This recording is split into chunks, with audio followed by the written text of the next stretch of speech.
S hi hello everyone ನಮಸ್ತೆ.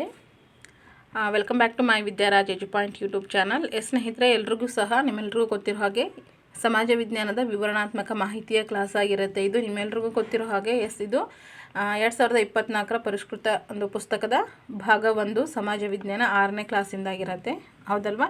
So ಇದರಲ್ಲಿ ನಾನು ಮೊದಲೇ ಒಂದು ಚಾಪ್ಟರ್ನ ಹೇಳ್ತಾ ಇದ್ದೀನಿ. ಯಾವುದು ಅಂತಂದರೆ ಫಸ್ಟ್ ಚಾಪ್ಟರ್ ಬಂದು ನಿಮ್ಮೆಲ್ಲರಿಗೂ ಗೊತ್ತಿರೋ ಹಾಗೆ ಯಾವುದು ಆರಂಭಿಕ ಇತಿಹಾಸದ ಪರಿಚಯ ಮತ್ತು ಆರಂಭಿಕ ಸಮಾಜ ಅಂತಕ್ಕಂಥದ್ದು. ಇಲ್ಲಿ ನೋಡಿ, ಇತಿಹಾಸದ ಪರಿಚಯ ಮತ್ತು ಆರಂಭಿಕ ಸಮಾಜವನ್ನು ಈಗಾಗಲೇ ನಾವು ಒಂದು ಕ್ಲಾಸನ್ನು ಇದ್ರ ಮೇಲೆ ತೊಗೊಂಡಿದ್ದಾಗಿದೆ. ಸೊ ಇವಾಗ ನೆಕ್ಸ್ಟ್ ಕ್ಲಾಸ್ 2ನೇ ಕ್ಲಾಸ್ ಆಗಿರುತ್ತೆ. ಇದನ್ನು ಇವತ್ತು ನೋಡ್ತಾ ಬರೋಣ. ಇತಿಹಾಸದಲ್ಲಿ ಕಾಲಗಣನೆ ಅಂತಕ್ಕಂಥದ್ದು ಯಾವಾಗ ಸಾಮಾನ್ಯ ಶಕ ಅಂತಕ್ಕಂಥದ್ದನ್ನು ಗಮನಿಸ್ಕೊತೀರಿ. ಸೊ ಕಾಲಗಣನೆಯನ್ನು ಮಹತ್ವಪೂರ್ಣವಾದ ದಿನದಿಂದ ಆರಂಭಿಸಲಾಗುತ್ತದೆ. ಅಂತಹ ಒಂದು ಕಾಲಗಣನೆಯನ್ನು ಶಕ ಅಥವಾ ಶಕೆ ಎನ್ನುತ್ತಾರೆ. ಪ್ರಶ್ನೆ ಆಗಬಹುದು ಸ್ನೇಹಿತರೆ, ಆಬ್ಜೆಕ್ಟಿವ್ ಟೈಪಲ್ಲಿ ಕೂಡ ಬರಬಹುದು. ಕಾಲಗಣನೆಯನ್ನು ಅಂದರೆ ಮಹತ್ವಪೂರ್ಣವಾದ ದಿನದಿಂದ ಆರಂಭಿಸಲಾಗುತ್ತೆ, ಅಂತಹ ಕಾಲಗಣನೆಯನ್ನು ಏನಂತ ಕರೀತಾರೆ? ಶಕ ಅಥವಾ ಶಕೆ ಅಂತಕ್ಕಂಥದ್ದು ಇರುತ್ತೆ. ಸೊ ಇದನ್ನು ಗಮನಿಸ್ಕೊಳ್ಳಿ. ಸಾಮಾನ್ಯ ಶಕ ಯೇಸು ಕ್ರಿಸ್ತರು ಬದುಕಿದಂತಹ ಕಾಲಾವಧಿಯ ನಿರ್ದಿಷ್ಟ ವರ್ಷದಿಂದ ಪ್ರಾರಂಭವಾಗುತ್ತೆ. ಸಾಮಾನ್ಯ ಶಕ ಯಾವಾಗಿಂದ ಪ್ರಾರಂಭ ಆಗುತ್ತೆ ಅಂತ ನೋಡೋದಾದರೆ, ಯೇಸು ಕ್ರಿಸ್ತರು ಬದುಕಿದಂತಹ ಕಾಲಾವಧಿಯ ನಿರ್ದಿಷ್ಟ ವರ್ಷದಿಂದ ಪ್ರಾರಂಭ ಆಗುತ್ತೆ. ಯಾವುದು? ಸಾಮಾನ್ಯ ಶಕ ಅಂತಕ್ಕಂಥದ್ದು. ಅದೇ ರೀತಿ ಬಂದರೆ ವಿಜಯನಗರ ಸಾಮ್ರಾಜ್ಯವು ಸಾಮಾನ್ಯ ಶಕ 1336ರಲ್ಲಿ ಸ್ಥಾಪನೆಯಾಯಿತು. ಸ್ನೇಹಿತರೆ, ಈಗಾಗಲೇ ಸುಮಾರು ಬಾರಿ ಪ್ರಶ್ನೆ ಆಗಿರ್ತಕ್ಕಂಥದ್ದು ಈ ಒಂದು ಅಂಶ. ವಿಜಯನಗರ ಸಾಮ್ರಾಜ್ಯ ಯಾವಾಗ ಸ್ಥಾಪನೆಯಾಯಿತು? ಓಕೆ, ಸಾಮಾನ್ಯ ಶಕ 1336ರಲ್ಲಿ ಅಂತಕ್ಕಂಥದ್ದನ್ನು ಗಮನಿಸ್ಕೊಳ್ಳಿ. ಅಂದರೆ ಅದು ಸ್ಥಾಪನೆಯಾಗಿ ಯೇಸುವಿನ ವರ್ಷದಿಂದ 1336 ವರ್ಷಗಳು ಕಳೆದಿವೆ ಎಂದು ಅರ್ಥ, ಹೌದಲ್ವಾ? ಯೇಸುವಿನ ಒಂದು ಹುಟ್ಟಿದಿಂದ ಹಿಡಿದು ಇಲ್ಲಿವರೆಗೆ ಅಂದರೆ 1336 ವರ್ಷಗಳು ಕಳೆದಿವೆ. ಎಲ್ಲಿವರೆಗೆ? ಅಪ್ ಟು ವಿಜಯನಗರ ಸಾಮ್ರಾಜ್ಯದವರೆಗೆ, ಸ್ಥಾಪನೆಯವರೆಗೆ ಅಂತ ನಾವು ಹೇಳ್ತೀವಿ. ಹಾಗಿದ್ರೆ ಫಸ್ಟ್ ಪಾಯಿಂಟ್ ನಾವಿಲ್ಲಿ ಗಮನಿಸ್ಕೊಳ್ಳೋದಾದರೆ, ಕಾಲಗಣನೆಯನ್ನು ಇನ್ನಿತರೆ ಶಕೆಗಳಲ್ಲಿಯೂ ಸಹ ಮಾಡ್ತಾರೆ. ಯಾವುದರಲ್ಲಿ? ಶಾಲಿವಾಹನ, ಗುಪ್ತ, ವಿಕ್ರಮ, ಹಿಜರ ಇನ್ನೂ ಮುಂತಾದ ಶಕೆಗಳು ಸಹ ಇದರಲ್ಲಿ ಇರ್ತಕ್ಕಂಥದ್ದು. ಓಕೆ, ಸಾಮಾನ್ಯವಾಗಿ ಈಗ ಇತಿಹಾಸದ ನಿರೂಪಣೆಯಲ್ಲಿ ಸಾಮಾನ್ಯ ಶಕ ಎಂಬುದು ರೂಢಿಯಲ್ಲಿದೆ. ಓಕೆ, ಶ ಅಂತ ಕರೀತಾರೆ. ಸಾಮಾನ್ಯ ಶಕ ಅಂತಕ್ಕಂಥದ್ದು ರೂಢಿಯಲ್ಲಿ ಇರೋದನ್ನು ನಾವು ಗಮನಿಸ್ಕೊತೀವಿ. ಹಾಗಿದ್ರೆ ಅದೇ ರೀತಿ ಬಂತಂದರೆ ಒಂದು ಶತಮಾನ ಎಂದರೆ, ಓಕೆ, ಒಂದು ಶತಮಾನ ಎಂದರೆ ನಾವು ಎಷ್ಟು ಅಂತ ಹೇಳ್ತೀವಿ? 100 ವರ್ಷಗಳು. ಓಕೆ, 100 ವರ್ಷಗಳಿಗೆ ಒಂದು ಶತಮಾನ ಅಂತ ಕರಿತೀವಿ. ಸೊ ಇಂಗ್ಲೀಷಲ್ಲಿ ಕೇಳಿದ್ರು 1 ಇಯರ್ ಈಕ್ವಲ್ ಟು ಏನು ಅಂತ, ಈ ರೀತಿ ಏನೋ ಬಂದಿತ್ತು. ಸೊ ಒಂದು ಶತಮಾನ ಅಂತಂದರೆ 100 ವರ್ಷಗಳಿಂದ ಕೂಡಿರುತ್ತೆ, ಅದನ್ನು ಗಮನಿಸ್ಕೊಳ್ಳಿ. ನಾವು ಸಾಮಾನ್ಯ ಶಕ 21ನೇ ಶತಮಾನದವರು ಅಂದರೆ 2001ರಿಂದ 2100ರವರೆಗೆ ಇದು 21ನೇ ಶತಮಾನ ಇದು 21ನೇ ಶತಮಾನ ಆಗಿರುತ್ತೆ. ಸೊ ಅದೇ ರೀತಿ ಒಂದು ಚಟುವಟಿಕೆ ಇದೆ ನೋಡಿ, ಗಮನಿಸ್ಕೊಳ್ಳಿ. ಕಾಲಗಣನೆಯ ವಿಚಾರದಲ್ಲಿ ಶಕೆಗಳ ಹೆಚ್ಚಿನ ವಿವರಗಳನ್ನು ಅಂತರ್ಜಾಲದಿಂದ ಸಂಗ್ರಹಿಸಿ ಪಟ್ಟಿ ಮಾಡಿ ಅಂತ ನಿಮಗೊಂದು ಚಟುವಟಿಕೆ. ಸೊ ಅದನ್ನು ಆ ಕ್ಲಾಸ್ ಅವರು ಖಂಡಿತ ಮಾಡ್ಕೊಂಡಿರ್ತಾರೆ. ಸೊ ನೀವು ಹೆಚ್ಚಿನ ಇಂಟ್ರೆಸ್ಟ್ ಇದ್ದವರು ಸಹ ಮಾಡ್ಕೊಳ್ಬಹುದು. ಇಲ್ಲಿ ನೋಡಿ, ಏಸು ಬದುಕಿದಂತಹ ಕಾಲಾವಧಿಯ ನಿರ್ದಿಷ್ಟ ವರ್ಷ. ಓಕೆ, 1ನೇ ಶತಮಾನ ಅಂತ ಇಲ್ಲಿ 0 ಅಂತ ಇಟ್ಕೊಂಡಿರ್ತಕ್ಕಂಥದ್ದನ್ನು ಗಮನಿಸ್ತೀರಿ. ಅದೇ ರೀತಿ ಹಿಂದಕ್ಕೆ ಹೋದಂತೆ ಸಾಮಾನ್ಯ ಶಕ ಪೂರ್ವ. ಓಕೆ, ಈ ರೀತಿ 1ನೇ ಶತಮಾನದಿಂದ 2ನೇ ಶತಮಾನ, 3ನೇ ಶತಮಾನ. ಸೊ ಈ ರೀತಿ ಹಿಂದಕ್ಕೆ. ಸೊ ಅಂದರೆ 3, 2, 1 ಈ ರೀತಿ ನಾವಿಲ್ಲಿ ಕಂಡುಕೊಳ್ತೀವಿ. ಅದೇ ರೀತಿ ಸಾಮಾನ್ಯ ಶಕ ಅಂದರೆ ಇತ್ತೀಚೆಗೆ. ಇದನ್ನು ನಾವು 1, 2, 3 ಅಂತ ಇದು ಮುಂದೆ ಹೋಗ್ತಕ್ಕಂಥದ್ದು. ಸೊ ಈ ರೀತಿ ನಾವು ಅದನ್ನು ಗಮನಿಸ್ಕೊತೀವಿ. ಓಕೆ, ಅದಾದ ನಂತರ ನೆಕ್ಸ್ಟ್ ಬರ್ತೀವಿ ಇಲ್ಲಿ ಮುಂದಿನ ಒಂದು ಅಂಶ. ಯಾವುದು? ಇಸ್ವಿಗಳು ಮಾನವನ ಒಂದು ಪ್ರಗತಿಯನ್ನು ಅರ್ಥ ಮಾಡಿಕೊಳ್ಳಲು ಸಹಾಯ ಮಾಡುತ್ತೆ. ಹೌದು, ಹಾಗಿದ್ರೆ ಘಟನೆಗಳು ನಡೆದಂತಹ ಕಾಲಕ್ರಮವನ್ನು ತಿಳಿಸುವುದೇ ಇಸ್ವಿಗಳಾಗಿರುತ್ತೆ. ನಾವು ಹಿಂದೆ ಕ್ಲಾಸನ್ನು ಶುರು ಮಾಡುವಾಗಲೇ ನೋಡಿದ್ದೀವಿ. ಏನಪ್ಪ ಅಂತಂದರೆ, ಇತಿಹಾಸ ಅಂತಂದರೆ ಅದನ್ನೊಂದು ಕ್ರಮಬದ್ಧವಾಗಿ ನಾವು ಏನು ಮಾಡ್ತೀವಿ? ಅಭ್ಯಾಸ ಮಾಡ್ತೀವಿ. ಅದೇ ರೀತಿ ಅದರಲ್ಲಿ ಮೇಯ್ನಾಗಿ ಬರ್ತಕ್ಕಂಥದ್ದು ಆಧಾರಗಳು. ಇದರಲ್ಲಿ ನಾವು ಆಧಾರಗಳನ್ನು ಅದು ಕಾಲಕ್ರಮೇಣವಾಗಿ ಹೇಗಿದೆ, ಯಾವ ಒಂದು ಆಧಾರದ ಮೇಲೆ ಮತ್ತು ಅದರೊಂದು ಡೇಟ್ ಎಷ್ಟು, ಓಕೆ, ಈ ಇಸ್ವಿಗಳನ್ನು ಉದ್ದೇಶಿಸುವುದಾಗಿರುತ್ತೆ ಇದು. ಓಕೆ, ಆ ಸೂಚಿಸುವಂತಹ ಉದ್ದೇಶವನ್ನು ಇದು ಹೊಂದಿರುತ್ತೆ. ಅದೇ ರೀತಿ ಇಸ್ವಿಗಳನ್ನು ಕಂಠಪಾಠ ಮಾಡುವುದಕ್ಕಾಗಿ ಮಾತ್ರವೇ ಹೇಳಲಾಗಿಲ್ಲ. ಹೌದು, ನಮಗೆ ಕಂಠಪಾಠ ಮಾಡಲಿಕ್ಕೆ ಮಾತ್ರ ಇಲ್ಲಿ ಅವ್ರು ಕೊಟ್ಟಿರೋದಿಲ್ಲ. ಅದು ಅಕ್ಯುರೇಟಾಗಿ ಇಂತಿಂಥ ದಿನದಲ್ಲಿ ಇಂತಿಂಥ ವರ್ಷದಲ್ಲಿ ಈ ರೀತಿಯಾದಂತಹ ಒಂದು ಯುದ್ಧಗಳು ನಡೆದಿವೆ, ಇಂಥ ರಾಜರುಗಳು ಸಹ ಆಳ್ವಿಕೆ ಮಾಡಿ ಹೋಗಿದ್ದಾರೆ. ಸೊ ಇಂಥದ್ದೆಲ್ಲ ನಾವಲ್ಲಿ ಕಂಡ್ಕೊಳ್ತೀವಿ. ಅದೇ ರೀತಿ ನೆಕ್ಸ್ಟ್ ಬಂದರೆ ನಾವಿಲ್ಲಿ ಮತ್ತೊಂದು ಅಂಶವನ್ನು ಕಾಣ್ತೀವಿ, ಆರಂಭಿಕ ಸಮಾಜ ಅಂತಕ್ಕಂಥದ್ದು. ಈ ಆರಂಭಿಕ ಸಮಾಜದಲ್ಲಿ ಸಾಮಾನ್ಯವಾಗಿ ಇತಿಹಾಸವನ್ನು 3 ಪ್ರಧಾನ ಕಾಲಗಳಾಗಿ ವರ್ಗೀಕರಿಸಬಹುದು. ನೋಡಿ, ಇದು ತುಂಬಾ ಇಂಪಾರ್ಟೆಂಟ್ ಆಗಿರುತ್ತೆ ಸ್ನೇಹಿತರೆ, ಇದು ಗಮನಿಸ್ಕೊಳ್ಳಿ. ಯಾಕಂತಂದರೆ ಇದು ಡಿಸ್ಕ್ರಿಪ್ಟಿವ್ ಒಂದು ಕ್ವಶನ್ಸಲ್ಲಿ ಬರಬಹುದು, 2 ಮಾರ್ಕ್ಸಿಗೂ ಕೂಡ ಬರಬಹುದು. ಓಕೆನಾ, ಹೇಳಲಿಕ್ಕಾಗೋದಿಲ್ಲ. ಸಾಮಾನ್ಯವಾಗಿ ಇತಿಹಾಸವನ್ನು ಎಷ್ಟು ಭಾಗಗಳಾಗಿ ವರ್ಗೀಕರಿಸಿದ್ದಾರೆ, 1 ಮಾರ್ಕಿಗೆ ಬರಬಹುದು, ಆಪ್ಷನ್ಸನ್ನು ಕೊಡಬಹುದು. ಅದೇ ರೀತಿ ಇತಿಹಾಸವನ್ನು 3 ಭಾಗಗಳಾಗಿ ಎಷ್ಟು ಭಾಗಗಳಾಗಿ ವಿಂಗಡಿಸಿದ್ದಾರೆ, ಅವು ಯಾವುವು ಅಂತ ಪ್ರಶ್ನೆ ಬರಬಹುದು. ಯಾವುವು ಅಂದರೆ ಪ್ರಾಗೈತಿಹಾಸಿಕ ಕಾಲ, ಅಂದರೆ ಪ್ರೀ ಹಿಸ್ಟಾರಿಕಲ್ ಪೀರಿಯಡ್ ಅಂತ ಹೇಳ್ತೀವಿ. ಆ್ಯಂಡ್ ನೆಕ್ಸ್ಟ್ ಬರ್ತಕ್ಕಂಥದ್ದು ಪೂರ್ವಭಾವಿ ಇತಿಹಾಸ ಕಾಲ, ಅಂದರೆ ಪ್ರೋಟೋ ಹಿಸ್ಟಾರಿಕಲ್ ಪೀರಿಯಡ್ ಅಂತ ಹೇಳ್ತೀವಿ, ಹೌದಲ್ವಾ. ಆ್ಯಂಡ್ ಲಾಸ್ಟ್ ಬರ್ತಕ್ಕಂಥದ್ದು 3ನೇದು ಇತಿಹಾಸ ಕಾಲ, ಹಿಸ್ಟೋರಿಕ್ ಪೀರಿಯಡ್ ಅಂತಕ್ಕಂಥದ್ದು, ಇತಿಹಾಸ ಕಾಲ. ನೆನ್ಪಿಟ್ಕೊಳ್ಳಿ, ಫಸ್ಟ್ ಬರ್ತಕ್ಕಂಥದ್ದು ಪ್ರಾಗೈತಿಹಾಸಿಕ ಕಾಲ, ಪ್ರೀ ಹಿಸ್ಟೋರಿಕ್ ಪೀರಿಯಡ್.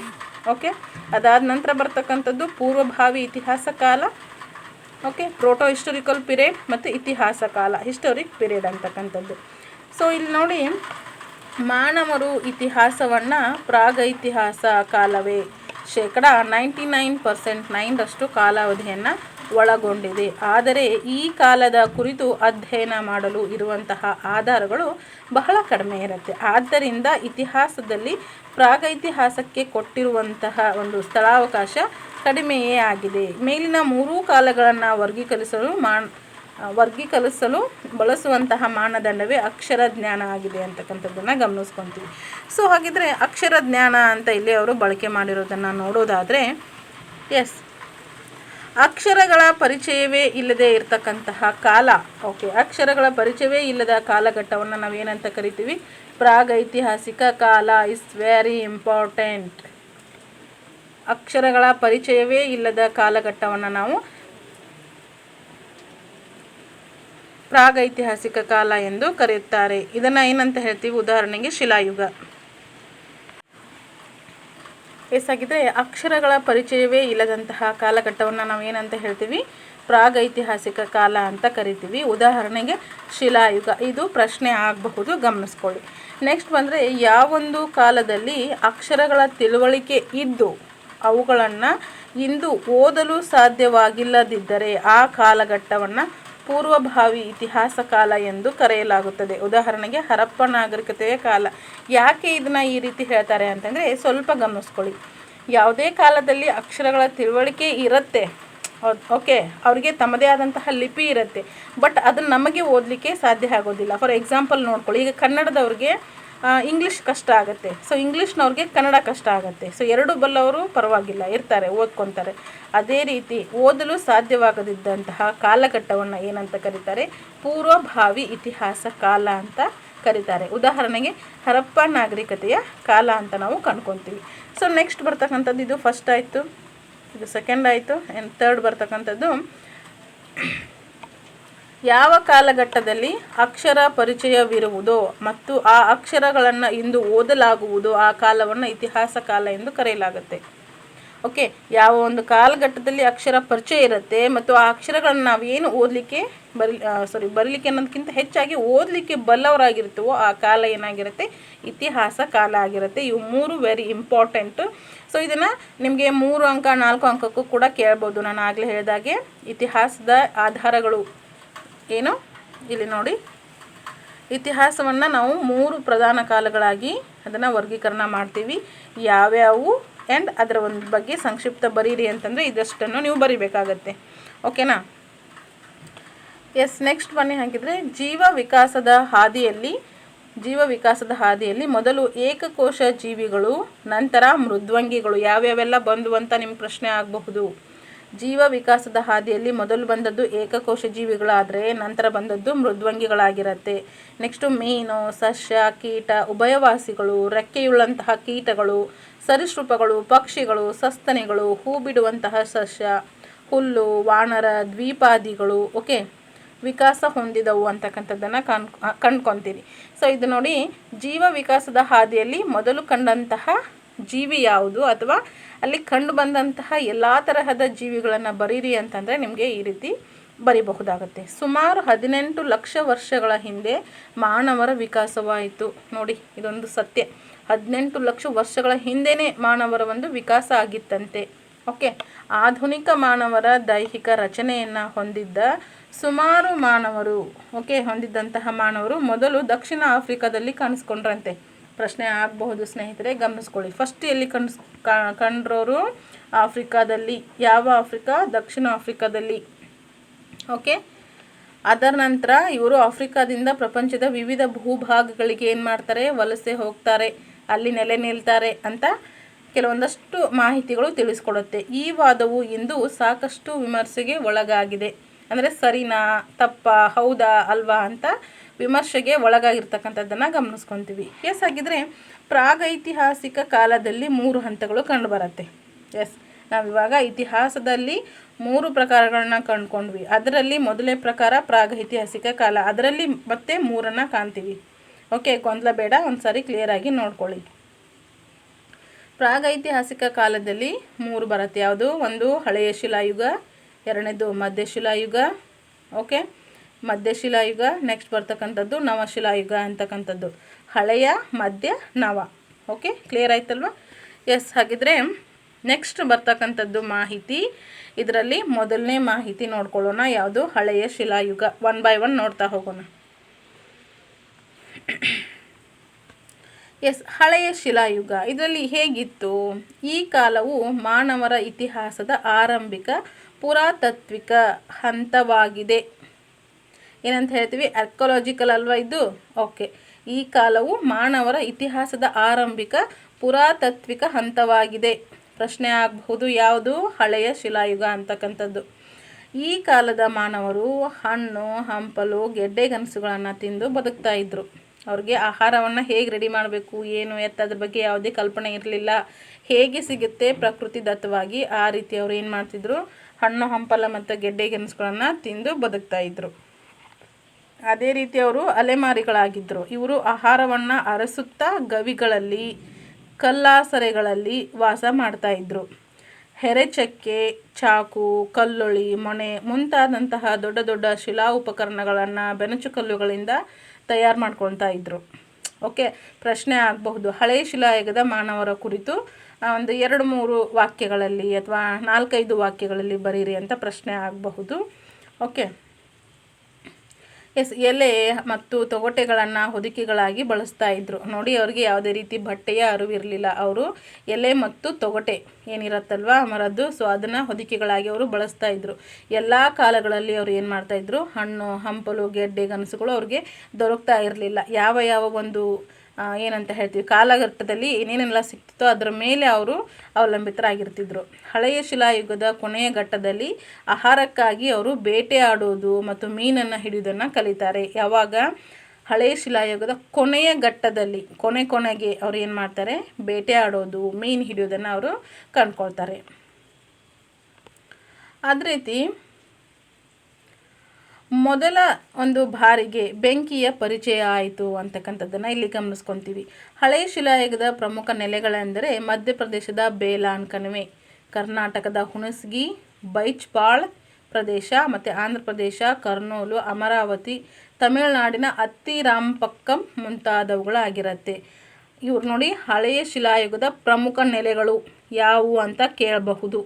ಯಾವುದಾಗತ್ತೆ? ಮಧ್ಯಪ್ರದೇಶದ ಬೇಲಾನ್ ಕಣಿವೆ, ಕರ್ನಾಟಕದ ಹುಣಸಗಿ ಮತ್ತು ಬೆಂಚ್ಪಾಳ್ ಅಥವಾ ಬೆಂಬಟ್ಕ ಅಂತಲೂ ಹೇಳ್ತಾರೆ. ಅದರ ನಂತರ ಆಂಧ್ರ ಪ್ರದೇಶ ಕರ್ನೂಲು, ಅಮರಾವತಿ, ತಮಿಳುನಾಡಿನ ಅತ್ತಿರಾಂಪಕ್ಕಂ ಮುಂತಾದವುಗಳು. ಸಾಮಾನ್ಯವಾಗಿ ಹಳೆಯ ಶಿಲಾಯುಗದ ಕಾಲವನ್ನು 5 ಲಕ್ಷ ವರ್ಷಗಳಿಂದ 12 ವರ್ಷಗಳವರೆಗೆ ಗುರುತಿಸಲಾಗತ್ತೆ. 5ರಿಂದ 12 ವರ್ಷಗಳವರೆಗೆ, 1000 ವರ್ಷಗಳವರೆಗೆ ಇದನ್ನ ಗುರುತಿಸಲಾಗತ್ತೆ. ಇದಿಷ್ಟು ಯಾವುದು? ಹಳೆಯ ಶಿಲಾಯುಗ. ಓಕೆ, ಕ್ಲಿಯರ್ ಆಯ್ತಲ್ವಾ? ಎಸ್, ಇದ್ರ ಮೇಲೆ ಯಾವ್ಯಾವ ರೀತಿ ಪ್ರಶ್ನೆ ಬರುತ್ತೆ, ಯಾವ ಪ್ರಶ್ನೆ ಬಂದರೆ ಹೇಗೆ ಬರೀಬೇಕು ಅಂತಲೂ ಹೇಳ್ತಾ ಹೋಗ್ಬಿಡ್ತೀನಿ. ಯಾಕಂದರೆ ಇದು ನೆಕ್ಸ್ಟ್ ಬರ್ತಕ್ಕಂತಹ GPSTಗೂ ಹೆಲ್ಪ್ ಆಗುತ್ತೆ. ಆ್ಯಂಡ್ ಅದರ್ವೈಸ್ ನೀವು HSTಗೆ ಸೋಷಿಯಲ್ ತೊಗೊತೀನಿ ಅಂದರೆ ಅವ್ರಿಗೂ ಕೂಡ ಹೆಲ್ಪ್ ಆಗುತ್ತೆ. ಆ್ಯಂಡ್ ಟಿ ಇ ಟಿಗೆ ಮಸ್ಟ್ ಆ್ಯಂಡ್ ಶುಡ್ ಇದು ತುಂಬಾ ಅಪ್ಲೈ ಆಗುತ್ತೆ. ಓಕೆನಾ? ಯಾಕಂದರೆ ಅಪ್ಲೈಡ್ ಕ್ವಶನ್ಸ್ ಬರೋದ್ರಿಂದ ತುಂಬ ಈಸಿಯಾಗಿ ಇದು ಅರ್ಥ ಆಗಬೇಕು, ತಿಳಿಬೇಕು. ಎಸ್, ನೆಕ್ಸ್ಟ್ ಬರ್ತಕ್ಕಂಥದ್ದು ಮಧ್ಯಶಿಲಾಯುಗ. ಇದು ಬರ್ತಕ್ಕಂಥದ್ದು ಪ್ರಾಗೈತಿಹಾಸಿಕದಲ್ಲಿ. ಓಕೆ, ಮೆಸೊಲಿಥಿಕ್ ಏಜ್ ಅಂತ ಹೇಳ್ತೀವಿ. ಮೆಸೊಲಿಥಿಕ್ ಏಜ್ ಯಾವುದು? ಮಧ್ಯಶಿಲಾಯುಗ. ಮಧ್ಯಶಿಲಾಯುಗದ ಜನರನ್ನು ಇಲ್ಲಿ ಕಾಣ್ತೀರಿ ನೋಡಿ, ಇವರು. ಓಕೆ, ಇದು ಹಳೆಯ ಶಿಲಾಯುಗದ ಮತ್ತು ನವಶಿಲಾಯುಗದ ನಡುವಿನ ಸ್ಥಿತ್ಯಂತರ ಕಾಲವಾಗಿದೆ. ಎಸ್, ಪ್ರಶ್ನೆ, ಹಳೆ ಶಿಲಾಯುಗ ಮತ್ತು ನವಶಿಲಾಯುಗದ ನಡುವಿನ ಸ್ಥಿತ್ಯಂತರ ಕಾಲ ಯಾವುದು? ಯಾವುದು?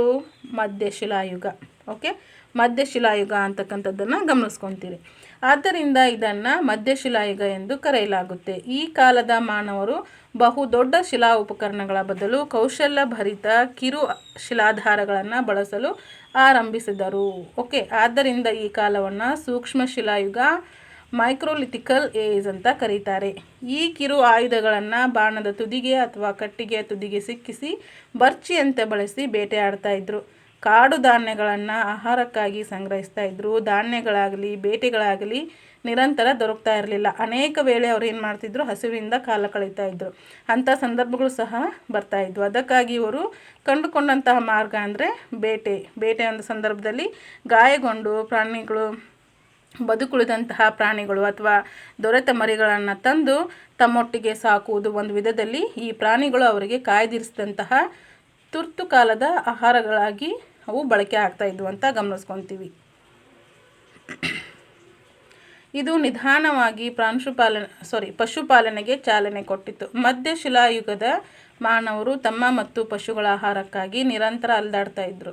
ಬಿಡುವಿನ ವೇಳೆಗಳಲ್ಲಿ ಬೀಡು ಬಿಟ್ಟ ಸ್ಥಳಗಳು, ಕಲ್ಲಾಸರೆಗಳ ಮೇಲೆ ಚಿತ್ರಗಳನ್ನು ಬಿಡಿಸ್ತಾ ಇದ್ರು. ಪ್ರಾಣಿಗಳ ಚರ್ಮಗಳನ್ನು ತಮ್ಮ ಮೇಲ್ಹೊದಿಕೆಯಾಗಿ ಬಳಸ್ತಾ ಇದ್ರು. ಬೆಂಕಿಯ ಪರಿಚಯ ಚೆನ್ನಾಗಿ ಇತ್ತು. ಓಕೆ, ಇದನ್ನು ಗಮನಿಸ್ಕೊಳ್ಳಿ. ಈ ಕಾಲದ ನೆಲೆಗಳಲ್ಲಿ ಮಧ್ಯಪ್ರದೇಶದ ಭೀಂಬೆಟ್ಕಾ, ಆದಮ್ಗರ್, ಕರ್ನಾಟಕದ ಬ್ರಹ್ಮಗಿರಿ, ಕನಗನಹಳ್ಳಿ, ರಾಜಸ್ಥಾನ್ ಬಾಗೂರ್, ಗಣೇಶ್ವರ್, ಪಶ್ಚಿಮ ಬಂಗಾಳದ ಬಿರ್ಭಾನ್ಪುರ್, ಆಂಧ್ರ ಪ್ರದೇಶದ ವಾನ್ ಪ್ರಸಾರಿ. ಎಸ್, ಪಶ್ಚಿಮ ಬಂಗಾಳದ ಬಿರ್ಭಾನ್ಪುರ್, ಆಂಧ್ರ ಪ್ರದೇಶದ ವಾನ್ ಪ್ರಸಾರಿ, ಉತ್ತರ ಪ್ರದೇಶದ ಸರಾಯ್ ನಹರ್, ರಾಯ್ ಮಹದಹ ಮುಂತಾದ ಪ್ರಮುಖವಾದಗಳು. ಇವುಗಳನ್ನ ಚೆನ್ನಾಗಿ ಓದ್ಕೊಂಡು ತಿಳ್ಕೊಳ್ಳಿ. ಮಧ್ಯಶಿಲಾಯುಗದ ಕಾಲವು ಇಂದಿಗೆ 12,000 ವರ್ಷಗಳಿಂದ 9,000 ವರ್ಷಗಳವರೆಗೆ ಇದ್ದಿತೆಂದು ಸಾಮಾನ್ಯವಾಗಿ ಗುರುತಿಸುವುದು ಉಂಟು. ಸೊ ಇದಷ್ಟು ಇವತ್ತಿನ ಮಾಹಿತಿ ಸ್ನೇಹಿತರೆ. ಸೊ ನೆಕ್ಸ್ಟ್ ಬರ್ತಕ್ಕಂಥದ್ದು ನವಶಿಲಾಯುಗ. ಇದನ್ನು ನೆಕ್ಸ್ಟ್ ಕ್ಲಾಸಲ್ಲೇ ನೋಡೋಣ. ಯಾಕಂದರೆ ವಿಡಿಯೋ ತುಂಬ ಲೆಂಗ್ದಿ ಆದರೆ ಕೇಳಲಿಕ್ಕೆ ಅಷ್ಟು ಇದಾಗೋದಿಲ್ಲ. ಸೊ ಹಾಗಾಗಿ ಇವುಗಳನ್ನು ತಿಳ್ಕೊಳ್ಳಿ. ಸೊ ನೆಕ್ಸ್ಟ್ ಬರ್ತಕ್ಕಂಥದ್ದು ನವಶಿಲಾಯುಗವನ್ನು ನೆಕ್ಸ್ಟ್ ಕ್ಲಾಸಲ್ಲಿ ತಿಳಿಸ್ಕೊಡ್ತೀನಿ. ಐ ಥಿಂಕ್ ಈ ಮಾಹಿತಿ ನಿಮಗೆ ಇಷ್ಟ ಅನಿಸಿದರೆ ಲೈಕ್ ಮಾಡ್ತಾ ಬನ್ನಿ. ಹೊಸಬ್ರು ಯಾರಾದರೂ ಇದ್ದರೆ ಸಬ್ಸ್ಕ್ರೈಬ್ ಮಾಡ್ಕೊಳ್ಳಿ. Thank you so much for watching. Next ಕ್ಲಾಸಲ್ಲಿ ಮತ್ತೆ ಸಿಗ್ತೀನಿ. ಇದೇ ರೀತಿ ಸಪೋರ್ಟ್ ಮಾಡ್ತಾಯಿರಿ.